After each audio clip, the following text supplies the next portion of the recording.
There's a cost of living crisis taking place in the US right now as we speak. When I looked online and I saw the different videos, I was shocked to see people complaining about healthcare, food, rent. Forget about owning a house, because that's gone, that's toast.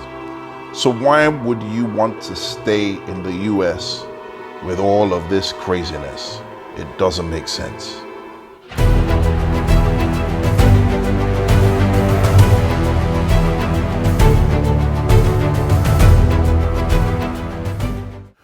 So I told you a few weeks back that things are going to get crazy, especially as we begin to hit the fourth quarter of 2025.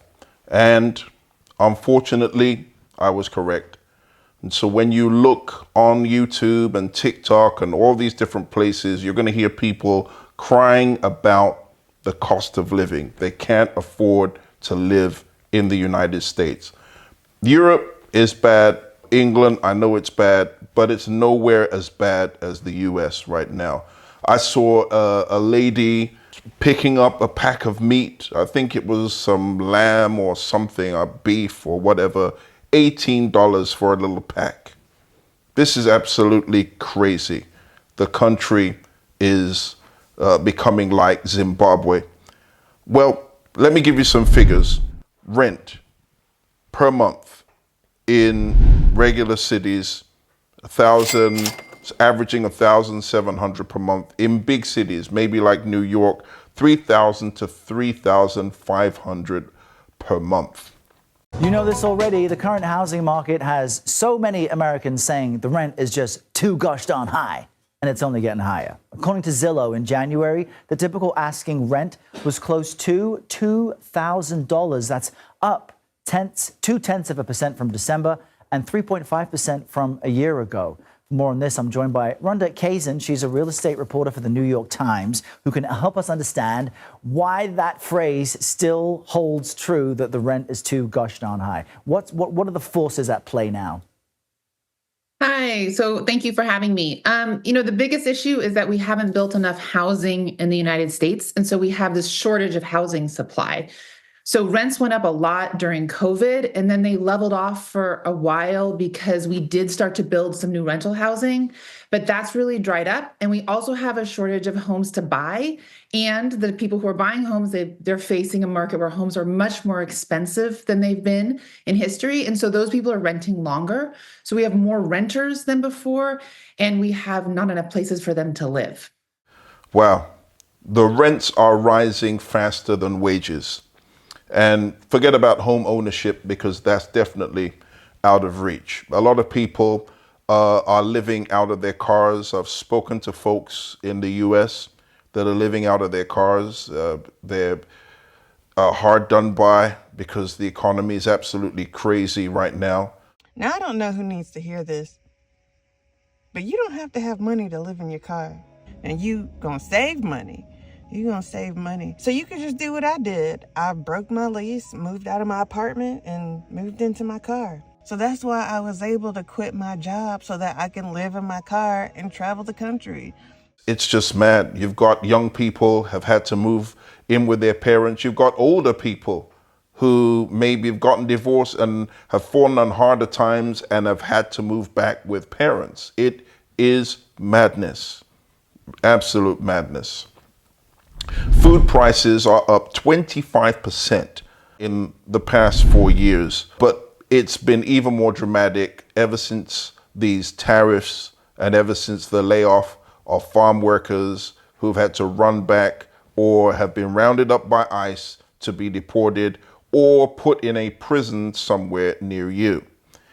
The average adult is spending between $300 to $600 per month on groceries. This is per adult. This is just per one adult. So if there's two adults in that household, they're spending between $600 to $1,200 on groceries. That's just crazy. Sandra Cora is food shopping for her mom, who lives on a fixed income. She can barely afford half of this stuff. Like, do you pay your rent or do you buy food?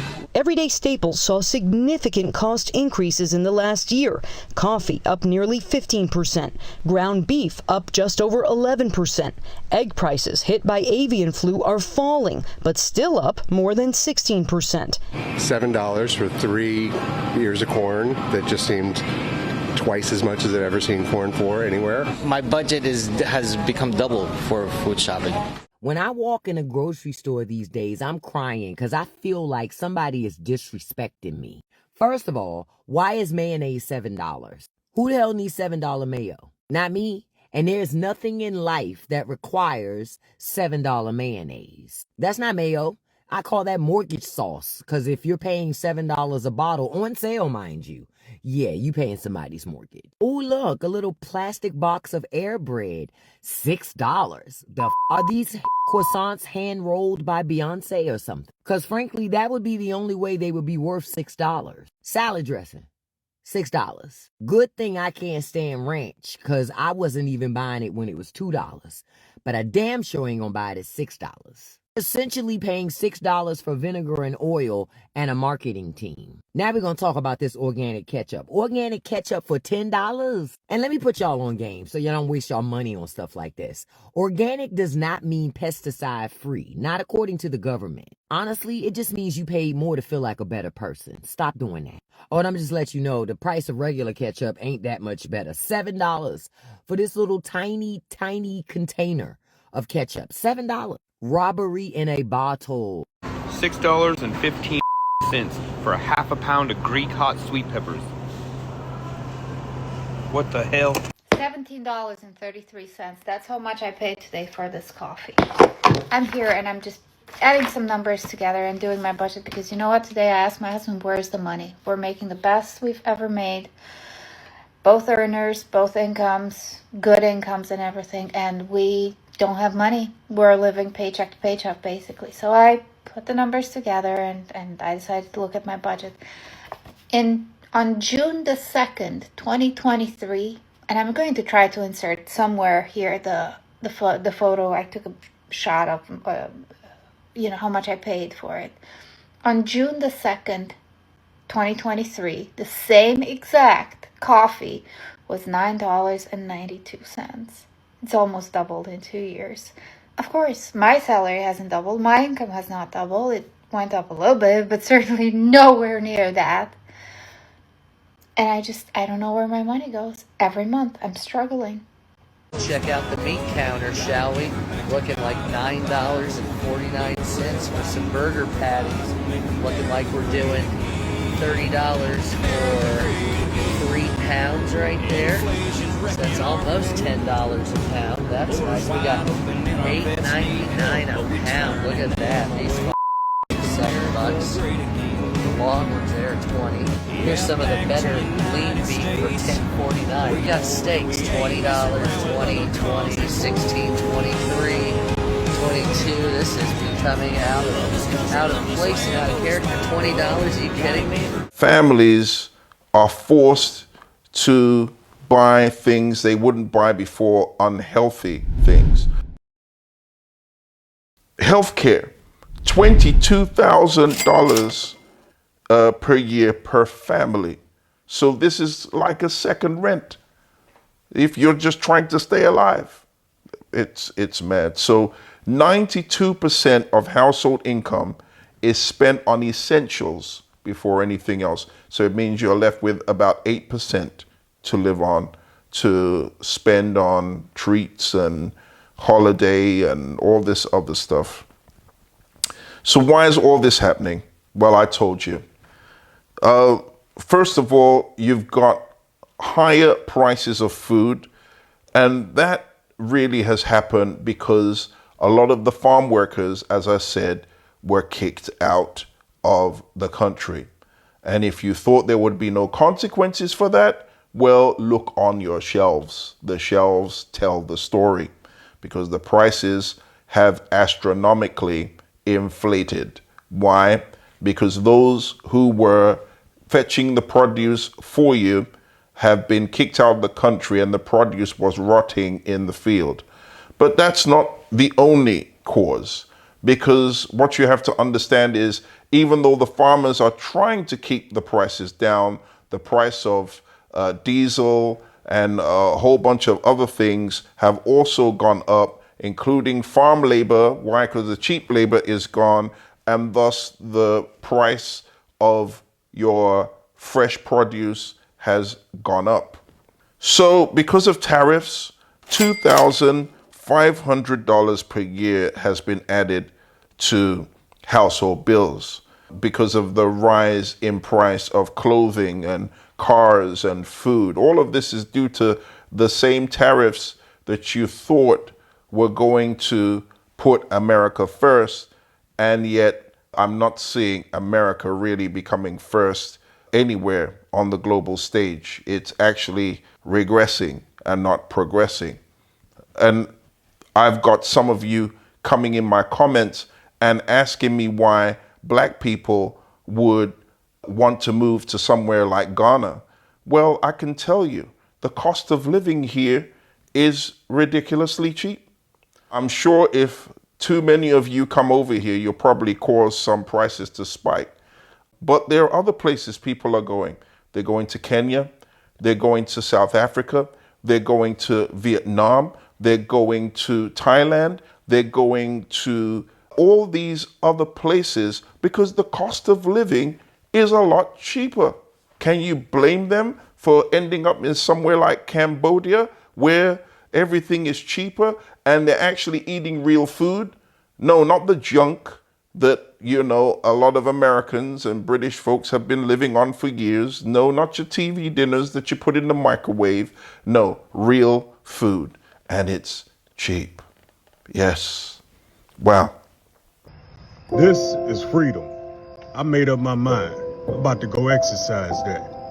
So I'm about to get on out this country and I'm about to go see the world. Straight up. So I'm about to go back to Asia. I'm about to go see that. Last year I went to Tokyo and I went to Bangkok on the same ticket, and that only cost me about $26. Traveling tickets is crazy once you know them. Then next year, I think the motherland is calling my name. And let me just say this, I'm never going to get tired of telling people about how leaving out of the United States literally healed me, okay? Healed me from my depression, healed me from my chronic anxiety, healed me from my stress, helped me to eliminate all the excess inflammation out of my body, literally has saved my heart, my mind, everything. God took me and my best friend out of homelessness, and now we have our own house abroad. Listen to me when I say, take the leap of faith. Take the leap of faith, okay? Rent is cheaper, food is fresher, doctor's appointments and insurance is way more affordable. It's a better overall quality of life, better access to nature and beaches, and really just a more carefree, less hustle and bustle kind of living. I wouldn't go back. For $100 an hour job, I wouldn't go back. I would not go back at all. Getting up in the morning, doing what you have to do, and rushing to go and punch the clock to make somebody else rich. You get to decide what you're going to do, when you're going to do it, how you're going to do it. And us, we work really hard. So it pays off because we're working for ourselves instead of giving all our energy and everything to somebody else to make them rich so they can live a good life. Sometimes being in the U.S. can be a little stressful when you're melanated.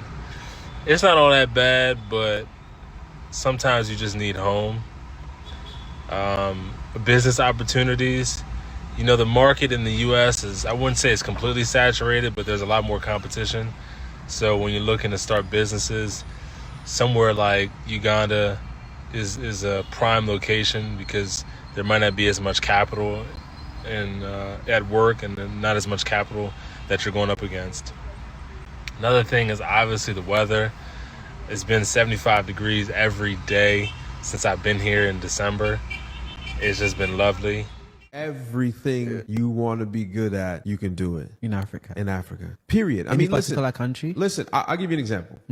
You can have spent 5 years in the city of Atlanta, Georgia, working on road maintenance and understand how roads are built. And if you come over here with some information and a little bit of money, in 5 years, you can be the biggest road civil contractor in the area. That is almost damn near impossible to do in America now. That's how open this place is for business. What will you sacrifice to get here and try to do that? That's up to you.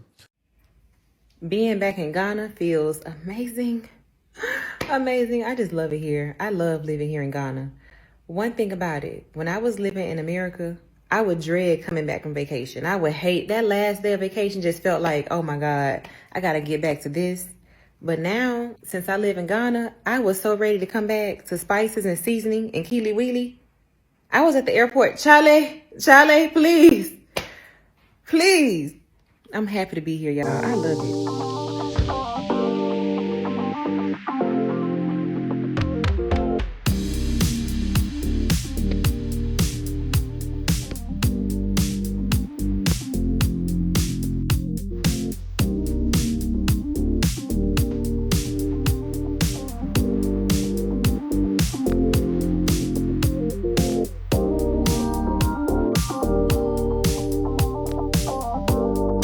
What else is causing this cost of living crisis? People are losing their jobs. I've been saying this to you over and over. AI is going to take away people's jobs. And I have seen documented people being laid off and actually being told over the phone, sorry, we had to lay you off. And the reason is that we don't need you anymore. You have been replaced by a computer with some new software updates, AI tools, and so your job is toast. Your job is gone. So you're going to have to, we know you're very competent, but you're going to have to look elsewhere for a job. See, one of the benefits, listen to those of you that keep telling me you wouldn't come to Ghana and you wouldn't come to places in West Africa because our ancestors, you say, that our same ancestors, some of them sold you into slavery. Well, let me ask you a question. Are you that kind of crazy to be touting this? How many hundreds of years later are we selling you into slavery now? Do you think if you come here, we're going to sell you into slavery? Did you bump your head when you got out of the bed? Because some of these things that you are saying are ridiculous. You're putting your own life at risk because of stupidity. Listen to what I'm saying to you. Because your children, some of you have children that need to survive, and you're going to tout this nonsense, this divisionist nonsense, because that's what's been put in your head over there. A spirit of division has been put inside of you to keep us divided and have you over there suffering. And people like me who have folks like you that I care about over there suffering for no reason when all it is to pack your bags and leave. They say that you're only 13% of the population in the US anyway, which I know is a lie. I know it's a lot bigger than that. And that's why they're worried and concerned about the Blaxit of all the folks, the black people living in Europe and living in America, because if they leave, it's going to cause chaos in those countries. I said it, and I'm not taking it back because it's true. Wow. So AI is causing people to lose jobs. The wave of layoffs, listen, worldwide, 300 million jobs globally exposed to automation. I was talking to someone just the other day, and he's telling me how they used to have folks, because he works in this company where they deliver groceries and stuff to people's door. And they used to have people in the warehouse who would actually fill the bags so that they would go in the trucks and do the deliveries. Oh, the people in the warehouse is gone. It is robots packing the bags to go in the trucks. Yes, you heard me. I said robots are now there. So those people that used to work in the warehouses, a lot of them, their jobs are gone. This is the world's most advanced e-commerce warehouse, run entirely by AI robots. This entire operation is managed by 48 Bright Pick auto picker robots. And these robots, they handle everything from replenishing inventory to robotically picking orders and getting them ready for dispatch. And that's how this facility, operated by leading sports nutrition retailer, The Feed, is able to work 24/7 and pick 50,000 items per day, all while just using a handful of actual people. That's right. This is the future of e-commerce fulfillment. So those people that used to work in the warehouses, a lot of them, their jobs are gone. It's quiet. I can hear crickets chirping. Jobs gone. And if you think those are the only jobs that are going to go, you really did bump your head. See, the benefit of being, those of you, I wouldn't come to Ghana because it's underdeveloped. Well, the benefit of being in an underdeveloped place is we have not been automated to the point where we don't need human beings. And so when you come to a place like this, there's more opportunity because as you come in and you develop the place, at least we have ballpark about 10 to 15 years before it gets so developed to the point where all this stuff that's spewing out of the East and the West will come here and affect us in a similar way. But it gives you breathing room and a better chance. But you want to stay in all these developed places where when they lay out the AI, and I love South Africa, there's pockets of South Africa I would live, but South Africa is also one of those places that's going to fall prey to this. Hello? Those of you that love saying, we don't want to live in that because it's not developed. Okay, you'll see what will happen. You'll see. Someone said to me, the internet is faster in South Africa and all that. Yeah, it's faster in the West too. But I'm not living in the West. There's a reason why certain countries should be picked for you to move to. Because when you use your sense, you'll realize that this gives us more time before the technology wave hits these places in a high level and brings the development to a high level to where human beings are not needed. 300 million jobs globally exposed to automation. Amazon, UPS, that's the United Postal Service for those of you that don't know anything about America that much. IBM, already cutting and replacing roles. Displaced workers pushed into low-wage jobs, intensifying financial strain. Wow. In the US, they're supposed to build or need 400,000 homes per year, and that's not happening because when Monsieur Trump kicked out all those people and used ICE to kick them out, who do you think was part of the labor force helping to build a lot of their houses? Yes, it was some of the migrant workers that you cleverly kicked out to replace them with yourselves because your wage rate, the amount that you've been paid is much higher. And so what is that going to do? It's going to make your housing unaffordable. Hello, is there a way that we can change the name of America to Little Zimbabwe? Because it's becoming Zimbabwe. What can I say about all of this? I'm not even going to continue because I think I've kind of made my point. The only thing that I would advise you to do is the following. If you're going to stay for a little while and you have soil around you, I know they'll soon outlaw that in that country, but if you have some land, some ground, you need to start planting some kind of food. Learn how to grow some food. Grow some tomato. I'm in Ghana and I have a tiny little garden and I'm growing ginger and onions and peppers and rosemary and mint. I've got thyme and I've got taro and what else? It's all growing in my tiny little garden. It's growing in pots. Okay, growing in the ground. Why am I doing that? I've got dandelion greens. I can go out, I can pick something. Why? Because you have to be sensible in these days because food really shouldn't be expensive.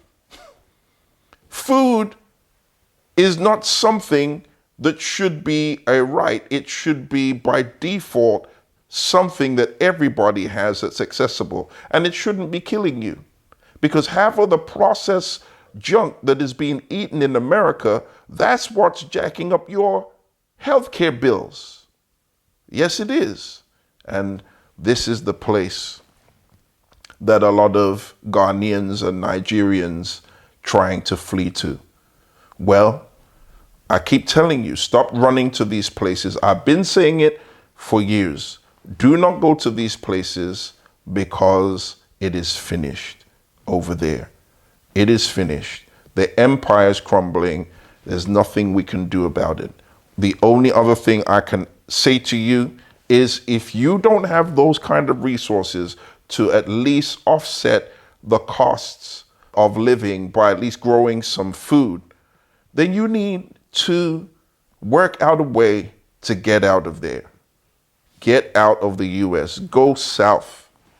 A lot of Americans don't like leaving their continent. So why not just go south? Why not go into places like Costa Rica and Mexico and all these places that they tell you not to go to because they frighten you with drug barons and all these people, the cartels and so on and so forth that are south. But the whole of South America is not drug barons and cartels.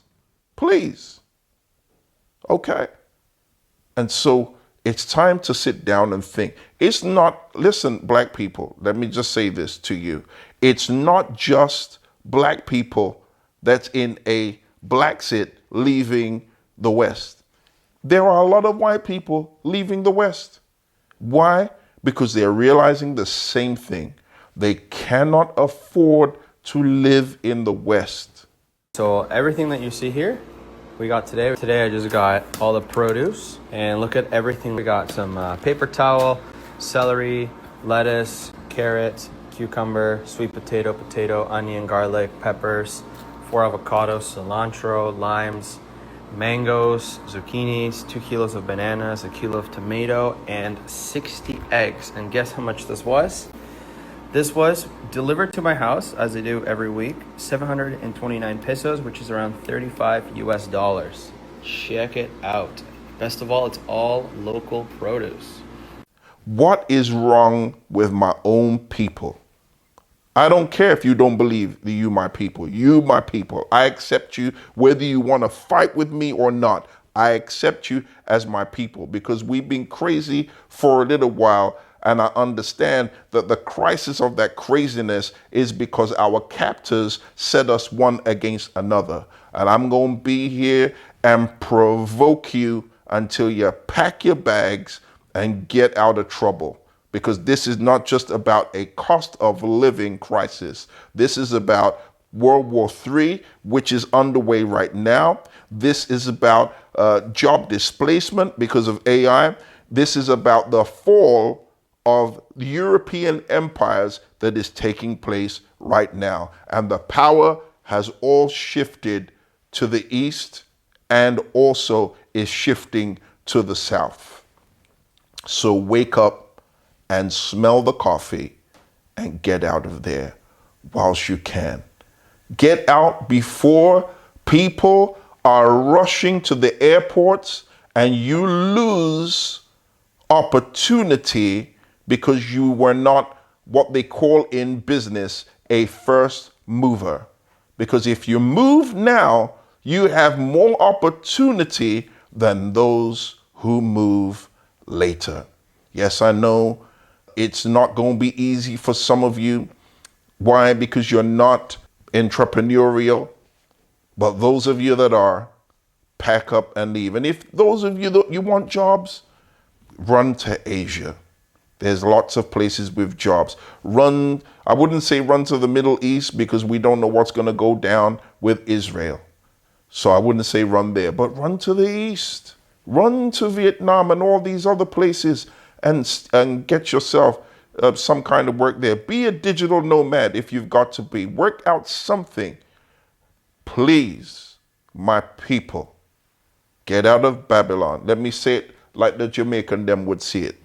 Wanna get out of Babylon? No. You understand? All right. A word to the wise is enough. You've been listening to the Intelligence Report. My name is Dr. Joseph Opari. Tell someone else that they need to listen. Like, subscribe. It helps for others to be able to find this kind of content. I'll catch you again soon. Bye for now.